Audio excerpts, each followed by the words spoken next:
Assalamualaikum warahmatullahi wabarakatuh. Halo sahabat Muji Talk, selamat datang di ruang berbagi cerita, makna, dan perjalanan hidup.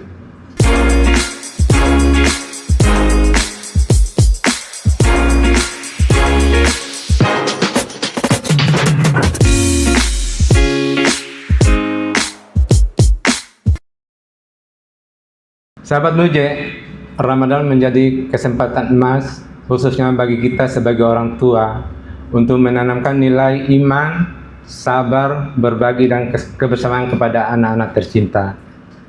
Muji Talk kali ini dengan tema Ramadan jadi momen emas keluarga bersama Ustazah Vivi Lutfia. Kita akan membahas bagaimana menjadikan Ramadan momentum membangun kedekatan hati dalam keluarga dan membentuk karakter anak-anak kita. Assalamualaikum warahmatullahi wabarakatuh. Selamat sore Ustazah. Waalaikumsalam warahmatullahi wabarakatuh. Selamat sore juga. Ya, alhamdulillah hari ini kita diberikan kesempatan bersilaturahmi di bulan yang penuh berkah, bulan suci Ramadan ya Umi. Ya, alhamdulillah. Umi lahir dan besar di mana Umi? Saya lahir di Majalengka tanggal 12 Juli 1972. Iya. Ya, di tempat saya di Majalengka. Betul. Di Majalengka lahirnya ya Umi ya? Iya, betul. Pendidikan juga di Majalengka dari SD sampai SMA di pondok pesantren ya? Pondok pesantren. Kebetulan tinggalnya kami itu emang di lingkungan pondok dan orang tua juga pengasuh pondok di situ. Ya, jadi ya ada di lingkungan pondok lah besarnya. Umi, ya. Juga Umi seorang ibu rumah tangga dan juga pendakwah. Luar biasa sekali Umi, alhamdulillah, syukurillah ya Umi.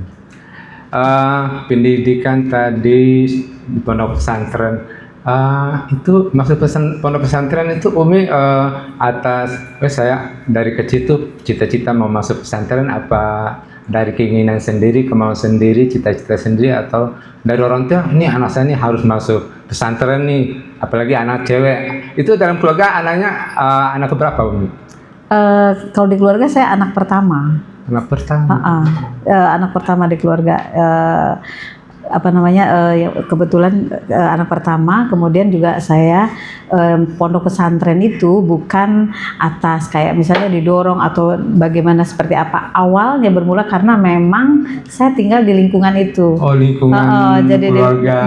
Di pondok pesantren, di komplek gitu. Nah, jadi memang kebiasaan di pondok itu terpola memang dari kecil. Jadi misalnya ada ngaji dan lain sebagainya itu memang terpola banget dari kecil. Sehingga saya tuh dunia mengajar itu saya terbiasa dari kecil juga. Semenjak saya sudah bisa baca Quran, itu saya masih SD gitu. Masih SD itu saya udah mulai ngajarin yang kecil-kecil gitu. Itu dia di pondok. Jadi bukan karena disuruh dan bagaimana, emang mungkin karena lingkungan yang membentuk. Sudah lingkungan terdiri dari leluhur istilahnya gitu ya. Di situ. Jadi karena saya tuh biasanya panggilnya santri kalong. Santri kalong itu karena saya kan orang tinggal di situ. Kalau orang lain kan datang ke pondok.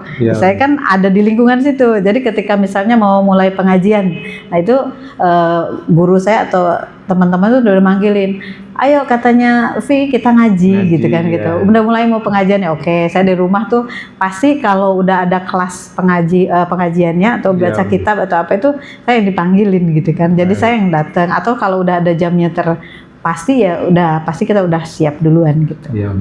Tadi latar belakang pendidikan, terus kegiatannya Umi saat ini.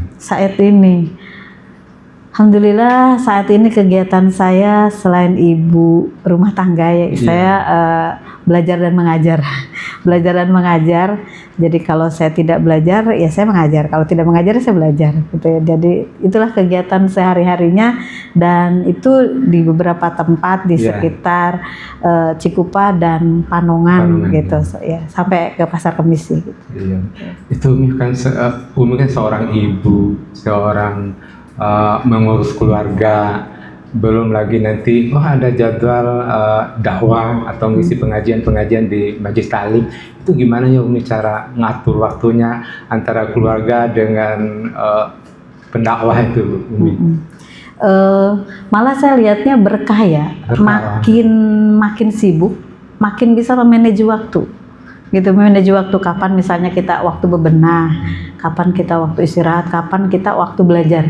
Karena kan kalau kita mau ngajar juga harus belajar lagi, gitu kan? Karena mungkin sudah usia kita sudah bertambah ya, banyak yang lupa dan lain sebagainya. Nah, itu kita harus belajar juga gitu. Nah itu saya rasain itu, makin saya sibuk, makin saya bisa manage waktu gitu. Jadi jam segini saya sibuknya harus di dapur, jam segini saya sibuknya apa gitu. Jadi udah kayak waktu itu udah terplot gitu, jadi nggak ada yang sia-sia gitu.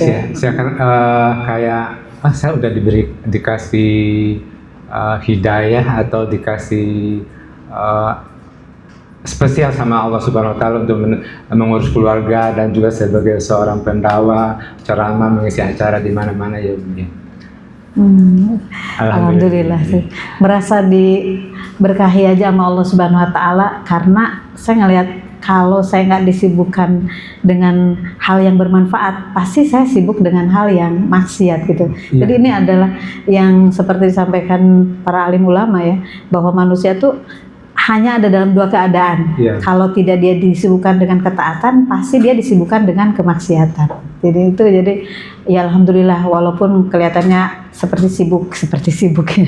Jadi ya mudah-mudahan sibuknya Allah ridho. Allah ridho ya, sibuk yang bermanfaat bagi keluarga, diri sendiri dan juga buat orang banyak. Betul, amin. Baik Umi, dari sisi dakwah, saya lihat biografi Umi itu mengisi acara atau selaku pengurus di salah satu majelis taklim. Itu gimana ceritanya Umi bisa masuk ke beberapa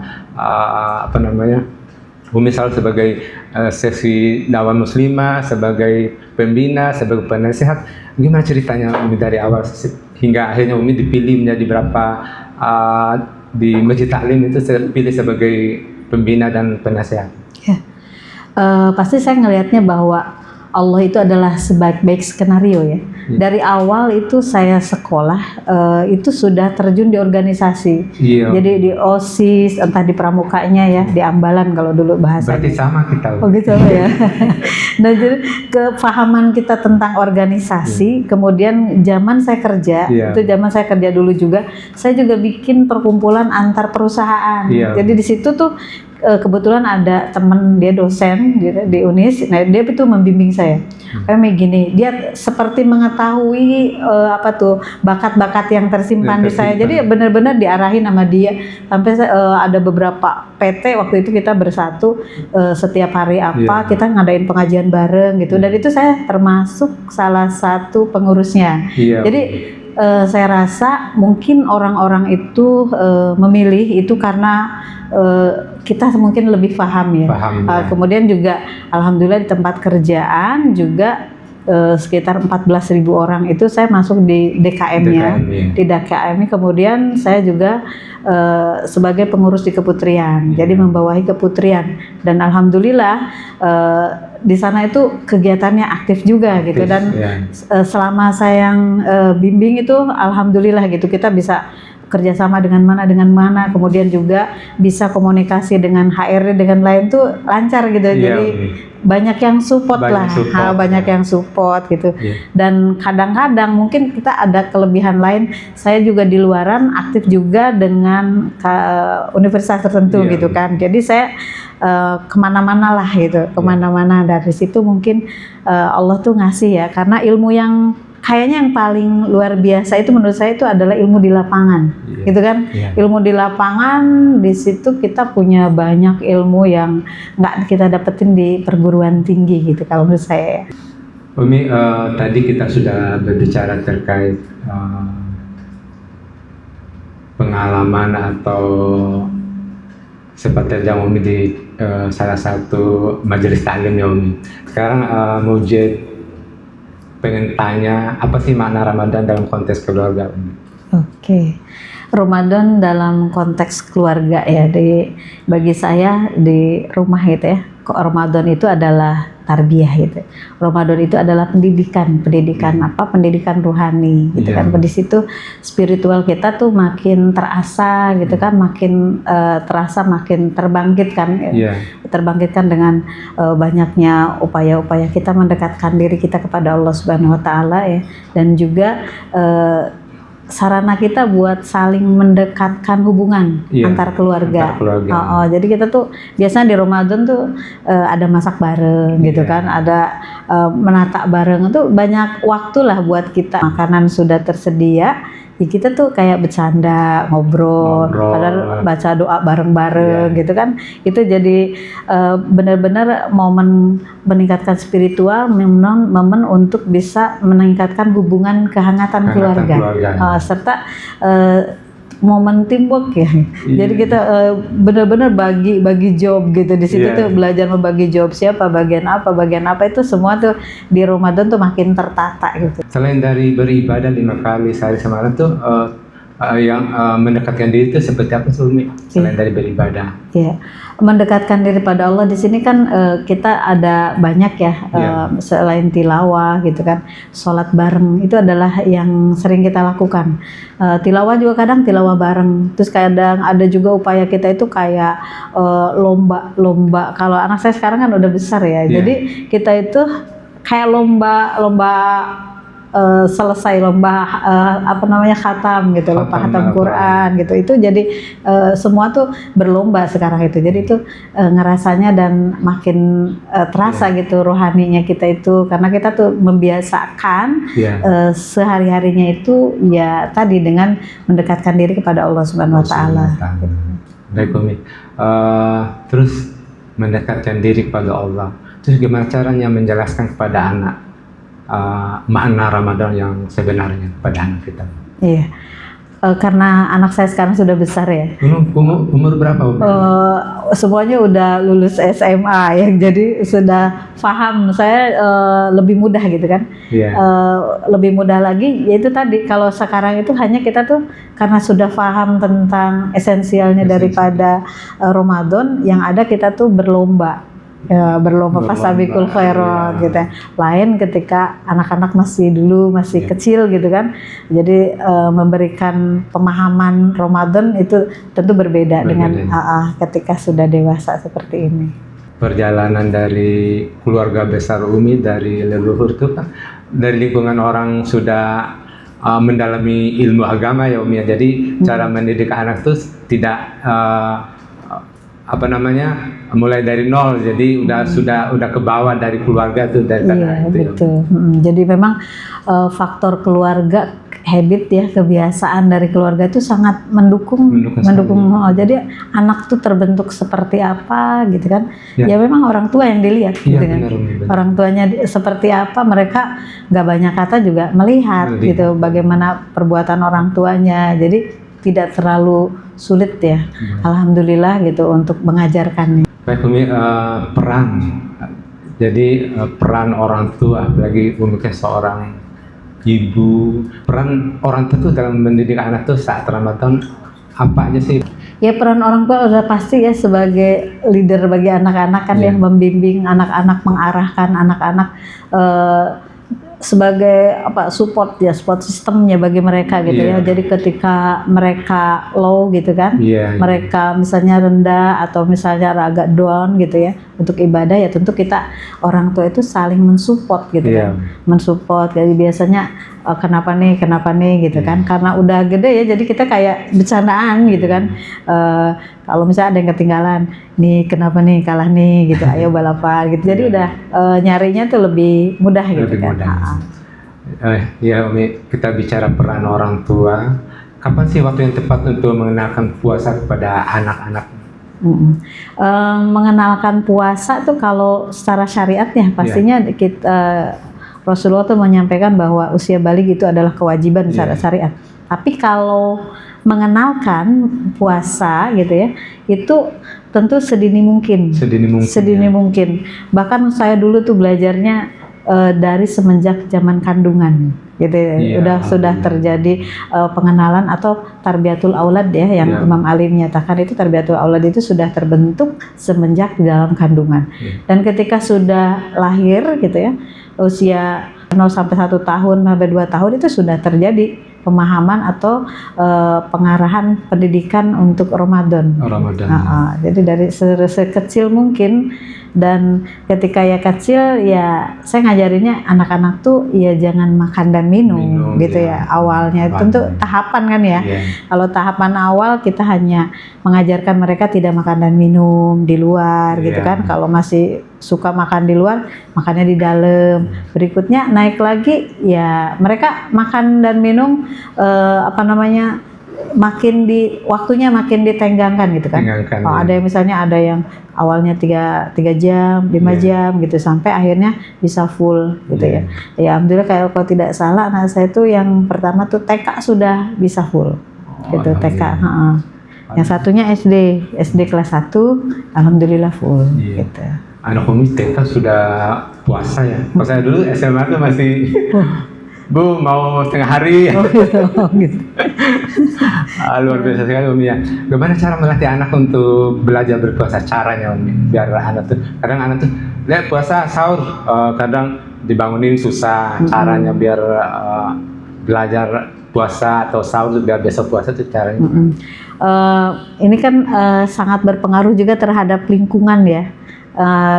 Untuk bisa mengajarkan kepada anak itu lingkungan juga mempengaruhi.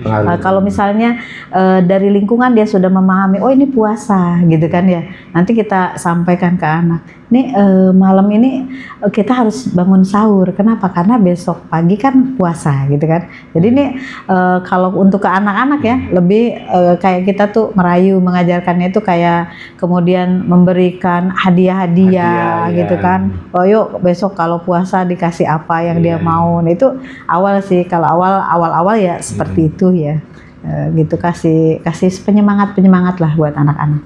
Terus bolehkah menjanjikan hadiah atau reward ke anak-anak? Oh boleh. Dalam Islam itu boleh. Ada kaidah usul fikih itu menyatakan ini, amru bisyai amru biwasailih. Sesuatu itu yang menjadi penyebab kepada sesuatu yang wajib, maka sesuatu itu menjadi wajib gitu kan.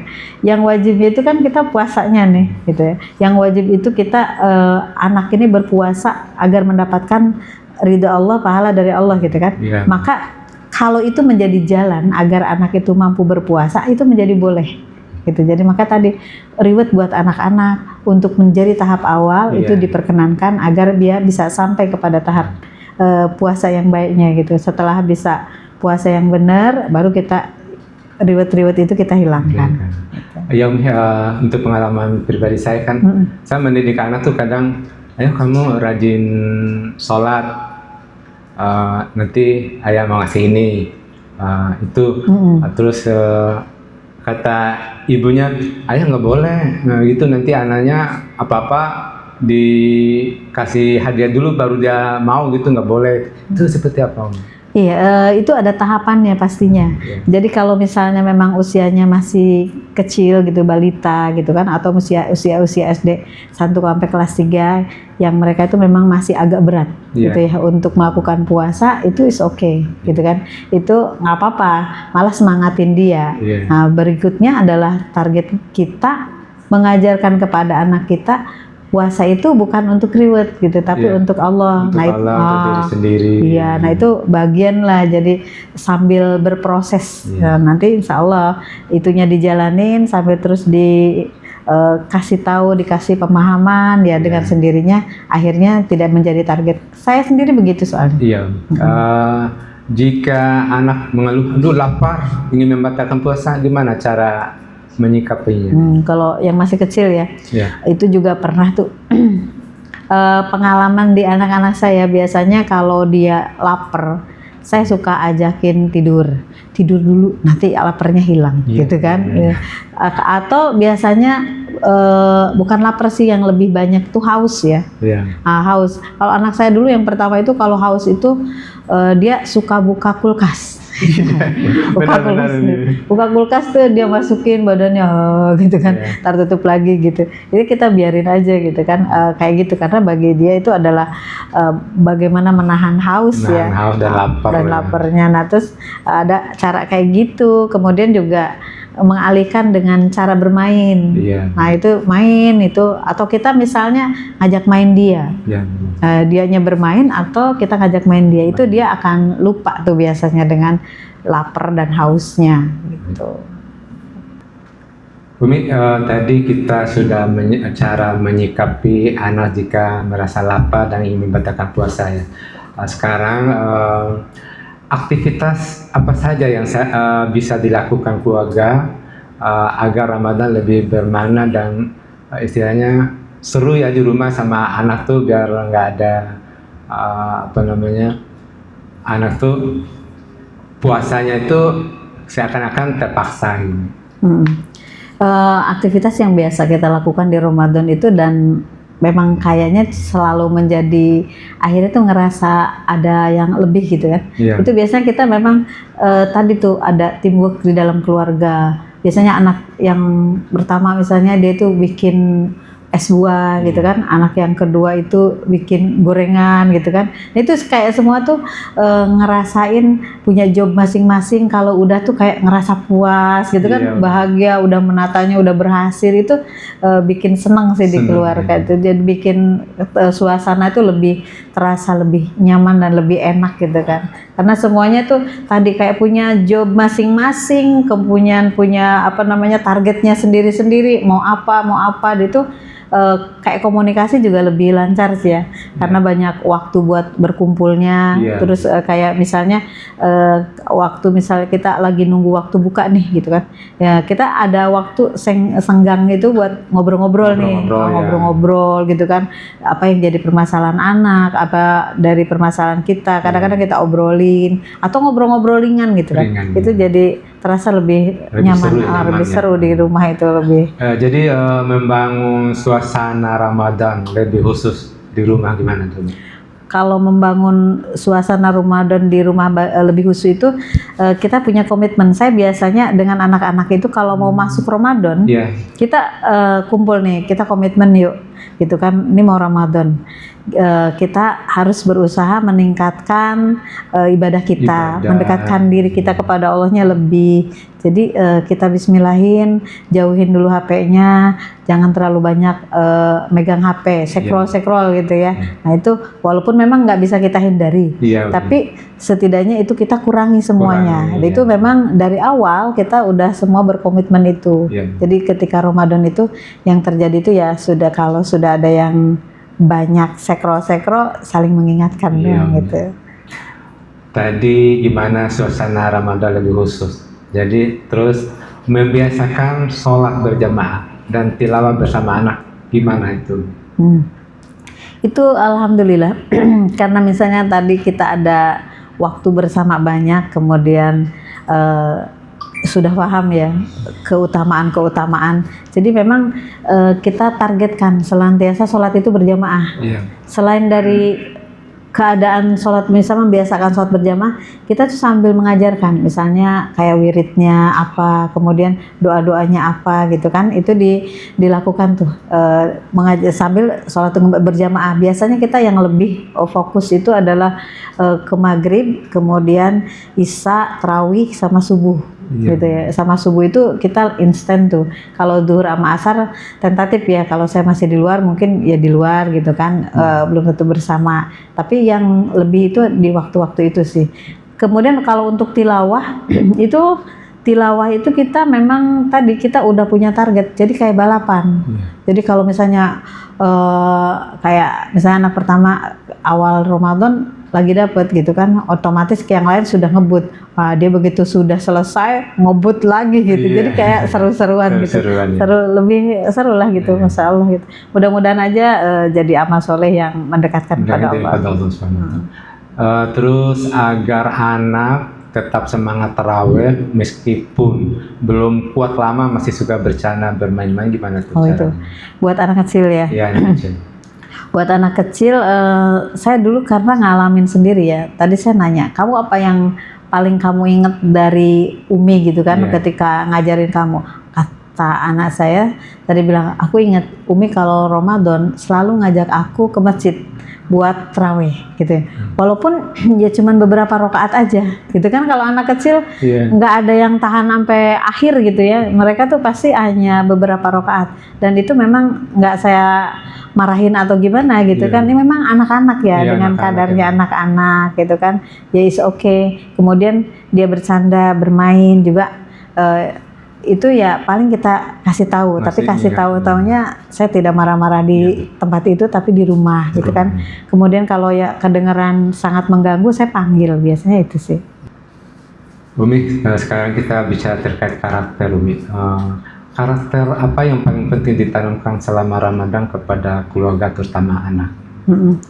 Karakter yang utama yang saya ajarkan kepada anak itu adalah tentang kesabaran ya. Kesabaran, kayak berlatih lah, kayak dia menahan sabar gitu kan. Ketika dia menahan untuk lapar dan sebagainya, sabar juga dalam mengerjakan segala sesuatunya gitu kan. Ya, semuanya tuh memang ya, hidup kita nggak jauh-jauh, semuanya tuh perlu sabar gitu. Jadi memang sabar itu lebih kepada penanaman karakter yang paling utama. Selain juga kepedulian sosial ya kepada orang lain. Kayak maaf, misalnya kita suka, jadi takut Rian. Maksudnya ketika tidak ke masjid itu kita suka, ini ayah Abi mau ke masjid, kita suka ngumpul ini nitip gitu suka. Jadi itu udah menjadi kebiasaan kita. Kemudian kayak kita upaya peduli melihat gitu orang lain mana yang membutuhkan, itu suka kita bikin priority gitu di dalam untuk berbagi kepada yang lain yang membutuhkan. Terus tadi berbagi, terus mengajarkan berbagi atau berserikat tuh dan kepedulian kepada sosial pada anak gimana? Mungkin pengalaman Umi. Yang sering saya lakukan tuh biasanya saya ajak ya anak itu. Kalau di masjid ya saya suruh anaknya yang naruhnya ke dalam kotak gitu ya. Kalau misalnya kita jalan di mana gitu kan, nah itu saya kasih ke bapak itu gitu kan, ke siapa atau yang kita lihat itu dia butuh gitu kan. Nah misalnya itu saya ajarkan seperti itu. Dan ya alhamdulillah mungkin karena suka diajarin dari kecil kayak gitu, ya alhamdulillah sih banyak yang tertanam. Jadi lebih hatinya tuh lebih mudah terenyuh gitu ketika melihat orang yang membutuhkan. Terus bagaimana ya Umi peran, ini pengalaman Umi ya, kita lebih ke pengalaman Umi, peran seorang ibu atau seorang bapak bisa saling melengkapi dalam membimbing anak yang sedang belajar kebiasaan baik di bulan Ramadan. Tentunya ayah itu sebagai imam ya. Ayah sebagai imam dan ibu itu adalah tadi support system yang kedua gitu ya. Jadi ini benar-benar harus memfungsikan tugas dengan baik gitu kan. Jangan sampai ketika misalnya jadi imam, imamnya kita celak-celak gitu kan. Itu akan menurunkan wibawa seorang ayah di depan anaknya. Jadi kita kalau sudah ayah itu di depan, ya sudah kita support. Kalau ada yang salah itu paling saya biasanya Noel gitu kan, atau saya diem gitu. Tapi setelah itu baru kita perbaiki, tidak di depan anak-anak gitu kan, untuk saling menjaga wibawa masing-masing gitu. Itu peran ayah dan ibunya seperti itulah, saling melengkapi. Saling melengkapi, benar. Bagaimana membatasi gadget atau dari media sosial pada anak selama Ramadan? Kalau sekarang kan udah dewasa ya semuanya. Jadi memang kita dari awal tadi berkomitmen gitu kan untuk membatasi gadget kita, interaksi dengan internet dan lain sebagainya, itu kita upayakan kita batasi. Jadi itu yang kita rasakan itu adalah kalau berhasil itu apa, ketika kita semuanya punya komitmen dan di awal itu kita sudah sampaikan apa yang ingin kita harapkan dari Ramadan ini gitu kan. Karena kan kalau terbawa terus dengan arus kayak gitu, otomatis langkah kita untuk mendekat kepada Allahnya itu makin berkurang, yang pasti adalah maksiatnya yang banyak gitu ya. Terus tadi bicara batasi dengan media sosial. Terus cara membuat anak-anak lebih tertarik dengan kegiatan Ramadan daripada hiburan atau digital. Ini usia anak saya yang lalu mungkin ya. Kalau yang sekarang itu masing-masing dari kita tuh udah punya kesibukan ya. Kayak anak yang pertama alhamdulillah ngajar gitu, jadi kalau sore ya emang sibuk gitu kan, semuanya sibuk. Yang lalu-lalu tuh terhindar dari gadget itu kita memang tadi tuh gimana kita berkomitmen gitu loh, itu membatasinya gitu. Kemudian ya mengalihkannya itu tadi kita bikin kegiatan-kegiatan, kayak kerja bareng, kemudian melakukan kegiatan-kegiatan di luar gitu kan, itu yang lebih bermanfaat ya. Kayak dulu tuh ada pesantren kilat misalnya, kita libatkan, saya sering melibatkan anak-anak itu dengan tujuan ya tadi bagian dari pendidikan kita, mengalihkan dia dari kegiatan-kegiatan yang pure dia itu ke gadget gitu kan. Nah itu. Terus sekarang tuh banyak sosmed yang bisa diakses anak-anak ya Umi ya. Contohnya TikTok, Instagram, Facebook dan sebagainya.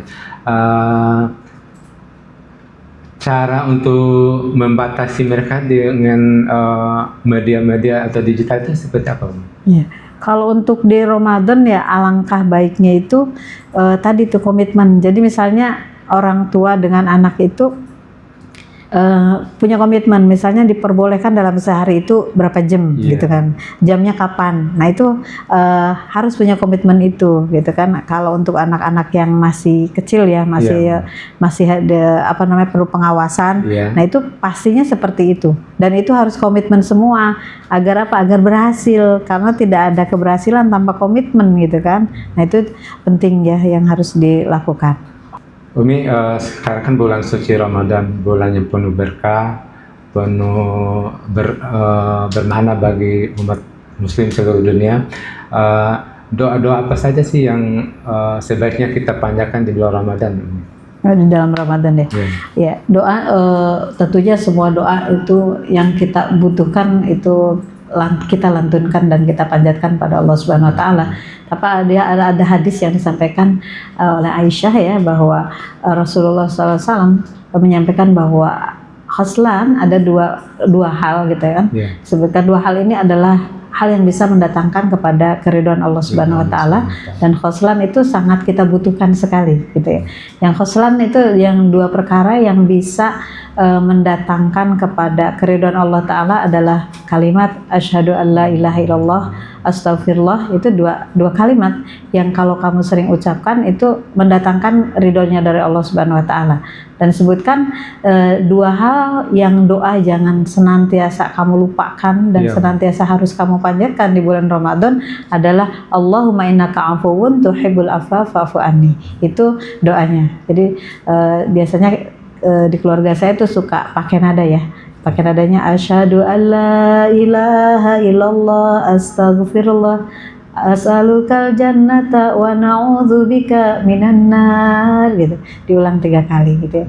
Nah itu adalah yang disampaikan oleh Rasulullah SAW, dua hal yang mendatangkan keridhaan Allah Subhanahu wa taala dan dua hal yang sangat kita butuhkan. Jadi banyak-banyakin Allahumma innaka afuwun tuhibbul afwa fa'fu anni. Ya Karim gitu. Luar biasa Umi ya. Sangat menyentuh sekali Umi di keluarga besar Umi Pipi. Kebetulan kan Mojitos itu rilis atau perdana itu di bulan Ramadan. Apa sih pesan Umi untuk sahabat Mojitos terkait Ramadan? Baik, kita ingat dengan ayat Al-Quran surat At-Tahrim ayat 6, ya Allah mengingatkan kepada kita semuanya, ku anfusakum wa ahlikum naro, jagalah dirimu dan keluargamu dari siksa api neraka.